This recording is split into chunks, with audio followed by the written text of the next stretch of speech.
katika maandalizi, kutoa mchoko au kuangalia nani hana injury. Tunashukuru Mungu wote wako salama na kikosi kiko sawa. Tunashukuru Mungu, tunategemea kuna baraka za Mungu kwa mechi ya kesho. Kwa sasa ni timu ambayo inabadilika kila mechi. Tunaendelea kugain katika kuzoeana na ile falsafa ya timu, na vijana wanaendelea kuwa na hali nzuri. Kwa hiyo natarajia kuona timu itaperform kuliko jinsi iliperform last game. Ushindi unatoa picha ya kazi tunafanya na inaleta kujiamini katika wachezaji. Alafu pia najua kama ushindi huwa una raise concentration, kujiamini, na ni kile ambacho wanahitaji kufanya. Kwa hiyo ikipatikana inakuwa ni jambo jema.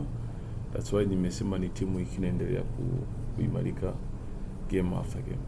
Lengo letu ni pointi 3, kwa swala la kumiliki wala kutomiliki hiyo sio shida yetu. Kama tukitaka tutapatia hata mipeleto babaki nayo yote, lakini tupate pointi 3 hakuna shida.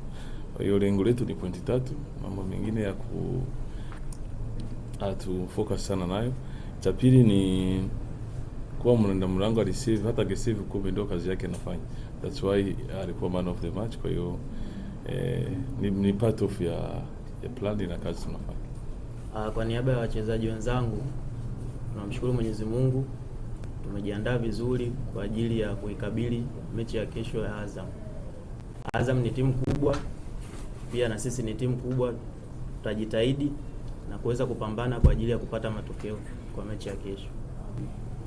Mashabiki wote wa TRA watarajie mchezo mzuri na waweze kuja uwanjani kwa hali ya juu na kuweza kutupa support timu yao ya TRA.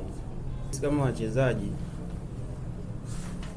tutaenda kuicheza mechi ya kesho. Kwanza tutawaheshimu kama Azam ni timu kubwa, na sisi kama TRA tutajitahidi kadri ya uwezo wetu kupambana na kuweza kupata pointi 3 kwa mechi ya kesho.